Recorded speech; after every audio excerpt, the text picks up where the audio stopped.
Greater పై Congress party focus పెట్టింది. Parliament ఎన్నికల కంటే ముందుగానే వివిధ పార్టీల నుంచి వస్తున్న నేతల చేరికలపై దృష్టి సారించింది.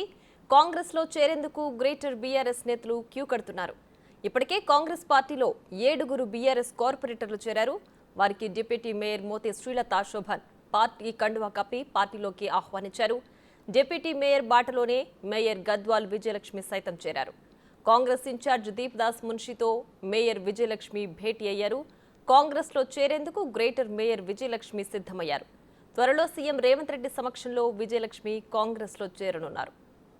ఇప్పటికే కాంగ్రెస్ లో ఎమ్మెల్యే దానం నాగేందర్ చేరారు. సికింద్రాబాద్ ఎంపీ అభ్యర్థిగా ఆయన బరిలో దిగుతున్నారు. మాజీ మేయర్ బొంతు రామ్మోహన్, చెర్లపల్లి కార్పొరేటర్ శ్రీదేవి చేరికతో గ్రేటర్ కాంగ్రెస్ బలోపేతమైంది. ఇక మాజీ డిప్యూటీ మేయర్ ఫసీయుద్దీన్ కూడా హస్తం గూటికి చేరారు. పార్లమెంట్ ఎన్నికలలోపు మరో 10 మంది బీఆర్ఎస్ కార్పొరేటర్లు కాంగ్రెస్లో చేరే అవకాశం ఉన్నట్లు తెలుస్తోంది. గ్రేటర్లో పాగా వేసేందుకు కాంగ్రెస్ పార్టీ నేతలు అడుగులు వేస్తున్నారు. బీజేపీ కార్పొరేటర్ సుజాత, బీజేపీ నేత శ్రీ నగేష్ కూడా కాంగ్రెస్ కండువా కప్పుకోనున్నారు. రైట్, ఇక ఇదే అంశానికి సంబంధించి మరింత సమాచారం మా డిప్యూటీ బ్యూరో చీఫ్ సాదిక్ అందించడానికి సిద్ధంగా ఉన్నారు. సాదిక్, చెప్పండి, బీఆర్ఎస్ కార్పొరేటర్లంతా కాంగ్రెస్ వైపు చూస్తున్నారు. ప్రస్తుతానికి విజయలక్ష్మి, మేయర్ విజయలక్ష్మి కూడా కాంగ్రెస్ లో చేరబోతున్నారనే సమాచారం అంతా ఉంది. దీనికి సంబంధించి డీటెయిల్స్ ఏంటి?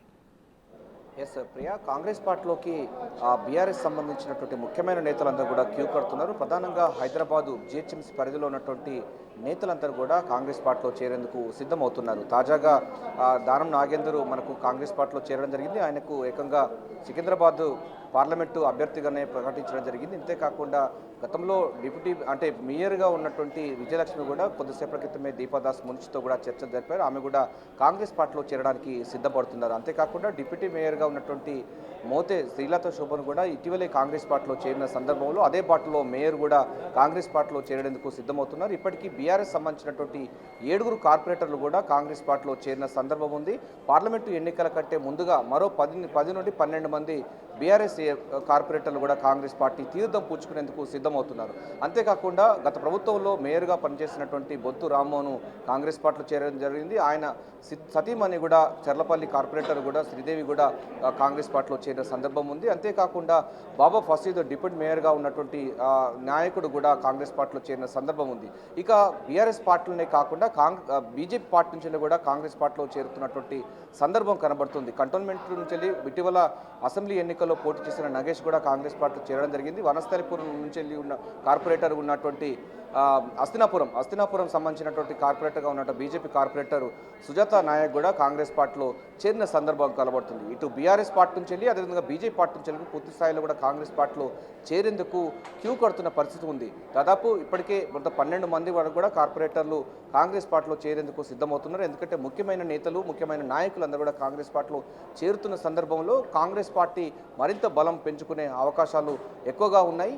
ఇట మేయర్ విజయలక్ష్మి కూడా కాంగ్రెస్ పార్టీలో చేరికతో ఇక పూర్తిగా కాంగ్రెస్ పార్టీ మరింత బలపడే అవకాశం అయితే కనబడుతుంది. గ్రేటర్ హైదరాబాద్లో గెలిపే లక్ష్యంగా కాంగ్రెస్ పార్టీ తన యొక్క పూర్వపు వైభవాన్ని తీసుకొచ్చే లక్ష్యంగా ఫోకస్ పెట్టినట్టుగా స్పష్టంగా అర్థమవుతుంది. ప్రియా, అలాగే బీఆర్ఎస్ పార్టీలో ఉన్నటువంటి ద్వితీయ శ్రేణి వర్గం, అలాగే అగ్రశ్రేణి వర్గం నాయకులు కూడా అందరూ కూడా కాంగ్రెస్ లో చేరికలు జోరుగా జరుగుతున్నాయి, కాంగ్రెస్ వైపు చూస్తున్నారు. సో ఈ నేపథ్యంలో బీఆర్ఎస్ గులాబీ బాస్ ఎందుకు వీళ్ళని కట్టడి చేయడంలో ఫెయిల్ అవుతున్నారు? అంటే ఎవరు వెళ్ళినా సరే పార్టీ అలాగే ఉంటుంది అని ఆయన ధీమాగా ఎందుకు ఉండగలుగుతున్నారు? ఎందుకు వీళ్ళని కట్టడి చేయలేకపోతున్నారు? ప్రియా, దీంట్లో బీఆర్ఎస్ పార్టీ ఇప్పుడు ప్రస్తుతం అయితే సంక్షోభంలో ఉంది. కవిత అరెస్టు తర్వాత జరిగిన పరిణామాలతో బీఆర్ఎస్ పార్టీ ఆఫీసులో కానీ బీఆర్ఎస్ పార్టీలో కూడా చాలా కలకలం రేపుతుంది. ఎవరు ఏం చేస్తున్నదో తెలియని పరిస్థితుల్లో ఉంది. దానం నాగేంద్ర కూడా కాంగ్రెస్ పార్టీలో చేరిన సందర్భం ఉంది. చాలా మట్టుకు కూడా పార్టీలో జరిగినటువంటి అంతరాన్ని ఎవరు పూరించడానికి సిద్ధంగా లేరు. అదేవిధంగా కేసీఆర్ కూడా అందుబాటులో లేకపోవడం, అదేవిధంగా వర్కింగ్ ప్రెసిడెంట్ కేటీఆర్ కూడా అందుబాటులో లేకపోవడం, కార్యకర్తలకు మనోధైర్యాన్ని ఇవ్వకపోవడం, అదేవిధంగా కాంగ్రెస్ పార్టీ అధికారంలో ఉన్న నేపథ్యం ఉంది. అంతేకాకుండా వారికి మరో 5 సంవత్సరాల వరకు కూడా బీఆర్ఎస్ పార్టీకి ఇక్కడ ఉనికి లేదన్న విషయాన్ని కూడా గ్రహించినటువంటి బీఆర్ఎస్ నేతలు, సెకండరీ నేతలు కానీ లేకపోతే మొదటి తరం సంబంధించిన నేతలు కానీ, ఉదాహరణకు మనకు బీఆర్ఎస్ సంబంధించినటువంటి ఎమ్మెల్యేనే మనకు దానం నాగేందరే కాంగ్రెస్ పార్టీలో చేరిన సందర్భంతో మొత్తం కార్యకర్తలు, నాయకులందరూ కూడా కాంగ్రెస్ పార్టీ వైపే చూస్తున్నారు. వచ్చే 10 ఏళ్లలో కూడా కాంగ్రెస్ పార్టీ అధికారంలో ఉండే అవకాశం ఉంది. అధికారంలో ఉంటేనే ఈ ప్రాంతంలో అభివృద్ధి చెందుతుంది, రాజకీయ భవిష్యత్తు ఉంటుందని కూడా నాయకులు భావిస్తున్న నేపథ్యంలోనే బీఆర్ఎస్ పార్టీ నుంచి వీడి కాంగ్రెస్ పార్టీలోకి వస్తున్న సందర్భం ఉంది. సో పార్టీలో చాలా గ్యాప్ వస్తున్న నేపథ్యంలో బీఆర్ఎస్ పార్టీ సంబంధించినటువంటి నేతలందరూ కూడా ఇప్పుడు కాంగ్రెస్ పార్టీ వైపు క్యూ కడుతున్న పరిస్థితి స్పష్టంగా కనబడుతుంది. ప్రధానంగా జిహెచ్ఎంసీ పరిధిలో ఈ యొక్క కాంగ్రెస్ పార్టీ కూడా తన యొక్క బలాన్ని నిరూపించుకునేందుకు తన బలాన్ని మరింత పూర్వవైభవం తీసుకొచ్చేందుకు గాను బీఆర్ఎస్ పార్టీ నేతలందరినీ కూడా కాంగ్రెస్ పార్టీలో విలీనం చేసుకునేందుకు ప్రయత్నం చేస్తున్నట్టుగా స్పష్టంగా అర్థమవుతుంది. రాజకీయంగా ఇది చాలా చాలా కాంగ్రెస్ పార్టీకి బలంగా చెప్పవచ్చు. ఇప్పటికే బీఆర్ఎస్ సంబంధించినటువంటి ఎమ్మెల్యే ఉన్న దానం నాగేందర్ ఆయనకు కాంగ్రెస్ పార్టీలో చేరాడు. అంతేకాకుండా ఆయనకు సికింద్రాబాద్ నుంచి వెళ్ళి కూడా ఆయనకు పార్లమెంట్ అభ్యర్థిగా ప్రకటించడం జరిగింది. దీంతో పాటుగా గతంలో ఉన్నటువంటి అంటే ఇప్పుడు డిప్యూటీ మేయర్గా ఉన్నటువంటి మోతే శోభన్ కూడా కాంగ్రెస్ పార్టీలో చేరడం జరిగింది. మేయర్గా ఉన్నటువంటి విజయలక్ష్మి కూడా కాంగ్రెస్ పార్టీలో చేరబోతున్నారు. ఈ రోజు కానీ రేపు కానీ ముఖ్యమంత్రి రేవంత్ రెడ్డి సమక్షంలో చేరబోతున్నారు. సో ఇది పరిణామాలన్నీ చూసినట్టయితే డిఫరెంట్గా ఆ పార్టీలో అంటే బీఆర్ఎస్ పార్టీలో ఒక పూర్తి నైరేష్యం కార్యకర్తలో పెరిగిందని కూడా స్పష్టంగా అర్థమవుతుంది. అందుకోసమే తమ యొక్క రాజకీయ భవిష్యత్తు కోసం కాంగ్రెస్ పార్టీ వైపే ర్యాలీ అవుతున్నట్టు పరిస్థితి కనబడుతుంది ప్రియా. రైట్. అలాగే ఇన్ని రోజులు సీఎం రేవంత్ రెడ్డి పరిపాలన మీదే ప్రధానంగా దృష్టి కేంద్రీకరించారు. ఇప్పుడు రాజకీయం వైపు కూడా అంటే పార్టీ బలోపేతం దిశగా కూడా ఆయన ప్రధానంగా దృష్టి కేంద్రీకరిస్తున్నట్లు తెలుస్తోంది. సో ఈ నేపథ్యంలో రెండిట్లోనూ సీఎం రేవంత్ రెడ్డి సక్సెస్ అయ్యారని భావించొచ్చంటారా? ఎగ్జాక్ట్లీ ప్రియా. ఎందుకంటే ఇప్పటివరకు అంటే ఎన్నికల కోడ్ కట్టే ముందు ఆయన ముఖ్యమంత్రిగా పరిపాలన అందించడం జరిగింది. 6 గ్యారంటీ స్కీమ్స్ అమలు లక్ష్యంగా తన యొక్క పరిపాలనలో తన మార్కును చూపించే ప్రయత్నం చేశారు. అవి పూర్తి స్థాయిలో కూడా సక్సెస్ అయిన సందర్భం ఉంది. 6 గ్యారంటీ స్కీమ్స్ అన్నది పూర్తిగా ప్రభుత్వ పాలన ఉంది, ప్రజా పరిపాలన కొనసాగుతుంది. అభయస్థం మేనిఫెస్టో పూర్తి స్థాయిలో అమలవుతున్న నేపథ్యంలో 6 గ్యారంటీ స్కీమ్స్ అమలైన తర్వాత ప్రజల్లో విశ్వాసం పెరిగింది 100 రోజుల పరిపాలన పైన. అంతేకాకుండా ఇతర పార్టీ నేతలందరూ కూడా కాంగ్రెస్ పార్టీ వైపు ర్యాలీ అవుతున్నారు. ఇక్కడ నాయకుడు బలమైన నాయకుడు ఉన్నాడు, ప్రజలతో మమేకమవుతున్నాడు, ప్రతి కార్యకర్తతోని నాయకులతో మాట్లాడుతున్నారు.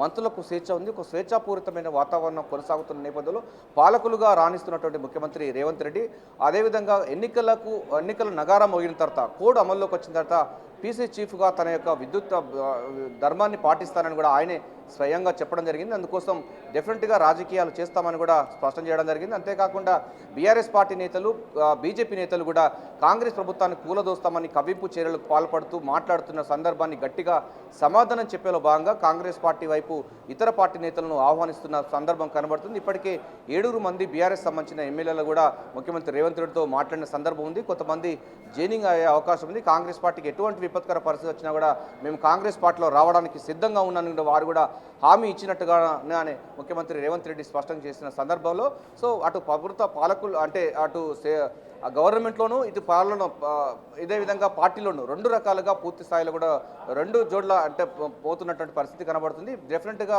పార్టీ అదేవిధంగా ప్రభుత్వ పాలన 2 కూడా సమపాలలో తీసుకుపోతున్నటువంటి నాయకుడిగా ఎమర్జ్ అయ్యాడు ముఖ్యమంత్రి రేవంత్ రెడ్డి. అందులో భాగంగా ప్రజలందరూ కూడా కాంగ్రెస్ కార్యకర్తల్లో మరింత బలం అంటే మరింత వారికి ఆత్మవిశ్వాసం పెరిగింది. ఇటీవల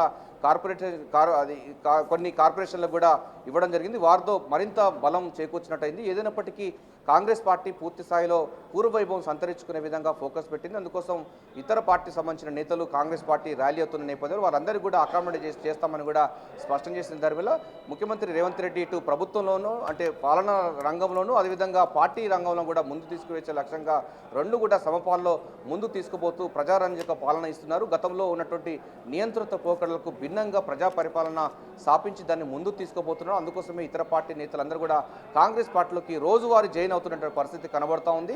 సో రోజు కూడా గాంధీ భవన్లో కూడా జైనింగ్స్ అన్నది కొనసాగుతుంది. చాలా పార్టీ నేతలందరూ కూడా కాంగ్రెస్ పార్టీలో చేరుతున్నారు. సెకండరీ గేట్ స్థాయి నాయకులందరూ కూడా కాంగ్రెస్ పార్టీలో చేరుతున్నారు. సో పార్లమెంటు ఎన్నికలు వచ్చే నాటికి బీఆర్ఎస్ పార్టీ నుంచి కూడా మరికొంతమంది కూడా కాంగ్రెస్ పార్టీలో చేరే అవకాశాలు లేకపోలేదని కూడా గాంధీభవన్ వర్గాలు చెప్తున్నాయి. ఏదైనప్పటికీ కాంగ్రెస్ హవా కొనసాగుతుందని స్పష్టంగా అర్థమవుతుంది. కాంగ్రెస్లో జైనింగ్స్ కొనసాగుతూ ఉన్నది. సో ముఖ్యమంత్రి రేవంత్ రెడ్డి యొక్క నాయకత్వాన్ని బలపరుస్తూ కాంగ్రెస్ పార్టీలో చేరుతున్న సందర్భం కనబడుతుంది. అందుకోసమే మేయర్ విజయలక్ష్మి కూడా కాంగ్రెస్ పార్టీలో తీర్థం పుచ్చుకోబోతున్నారు. ఇప్పటికే డిప్యూటీ మేయర్గా ఉన్నటువంటి మోతే శోభన్ కూడా కాంగ్రెస్ పార్టీలో చేరిన సందర్భం ఉంది. సో జిహెచ్ఎంసీ పూర్తిగా కూడా కాంగ్రెస్ పార్టీ ఖాతాలోకి వెళ్ళడానికి మరికొద్ది గంటలోనే ఫుల్ స్టాప్ పడనుంది Priya. Right Sadiq, thanks for the updates.